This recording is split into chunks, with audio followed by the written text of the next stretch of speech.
அஸ்ஸலாமு அலைக்கும். யாரும் நல்லா இருக்கீங்களா? இன்றைக்கி நம்ம சேனலில் இப்போ நம்ம பார்த்துட்ருக்குது அடை தோசை, துவரம்பருப்பு அடை தோசை தான். வெறும் ஈஸியாக சிம்பிளாக டேஸ்ட்டாக நம்ம செஞ்சோம். வாங்க எப்படி செய்யலான்னு பார்த்துடலாம்.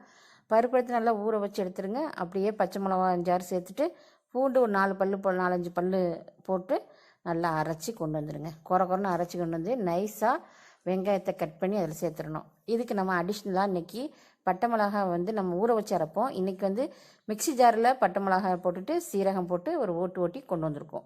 அதையும் நம்ம அதில் சேர்க்க போகிறோம். கீரை ஒரு கப் அளவுக்கு நம்ம அதை எடுத்து அந்த பருப்பெல்லாம் அரைச்சி வச்சுருக்கோம் இல்லையா, அதில் போட்டுருங்க. தேங்காய் ஒரு தேங்காய் அரைச்சி நான் அதில் சேர்த்துருக்கேன். சேர்த்துட்டு அதுக்கப்புறம் நம்ம அரைச்சி வச்சுருந்தேன் அந்த பட்டை மிளகாய் சீரகம் அது இருக்கு இல்லையா, அதையும் போட்டுருங்க. உப்பு தேவையான அளவுக்கு போட்டுருங்க. போட்டுட்டு எல்லாத்தையும் நல்லா கலந்து விட்டுருங்க. கலந்துட்டு நம்ம நல்லா கொஞ்சம் நேரம் கலந்து ஒரு 5 நிமிஷம் வச்சுருங்க.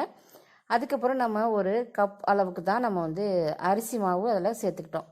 தோசை சூப்பராக வந்துச்சு, நல்லா டேஸ்ட்டாக இருந்துச்சு. தோசை பக்குவத்துக்கு நம்ம தண்ணி ஊற்றி அதை நல்லா கலந்து எடுத்துக்கணும்.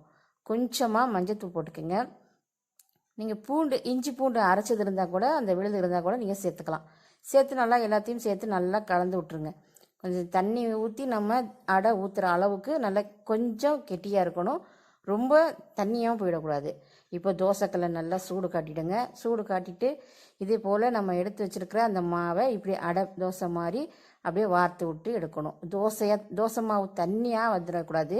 இது நம்ம செய்கிறது வந்து அடை தோசை. அதனால் நம்ம வந்து இது மாதிரி ஊற்றி எடுத்தோம்னா சூப்பராக இந்த பக்கம் அந்த பக்கம்னு திருப்பி போட்டு நல்லெண்ணெய் இல்லைன்னா கடலெண்ணெய் இது மாதிரி எண்ணெய் தேங்காய் எண்ணெய் கூட நீங்கள் சேர்த்துக்கலாம். சூப்பராக இருக்கும். அது போல் நீங்கள் ஊற்றி எடுத்தீங்கன்னா சூப்பராக இருக்கும். இதுக்கு கார சட்னி, மிளகாய் சட்னி எல்லாமே வச்சு சாப்பிட்லாம். ட்ரை பண்ணி கமெண்ட் பண்ணுங்கள்.